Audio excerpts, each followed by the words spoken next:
Yo guys, today I will show you my way to go online without getting banned. So the first thing you want to do is go to Rebug Toolbox. So you have to be on Rebug to do this method. Then you want to go to the far right and to the bottom, change active PS3 ID. Then you want to change it to the sex CEX mode, and you click accept, and then you want to quit. Then you want to go to PS and patch and hold X till you hear a beep.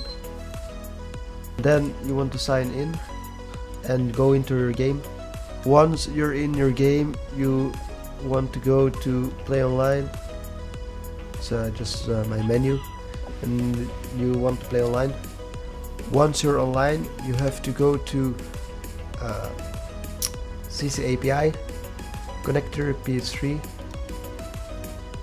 and click on console ID and OFW mode. Then you want to disconnect on the CC API, and that's it. What I do for going online. I will now show you proof that I have a mod menu installed. As you can see, the menu is working perfectly. So yeah guys, this was my way of showing you how to not get banned. Don't do crazy shit, don't go in mod tools if you're online, and that's pretty much it. See you later.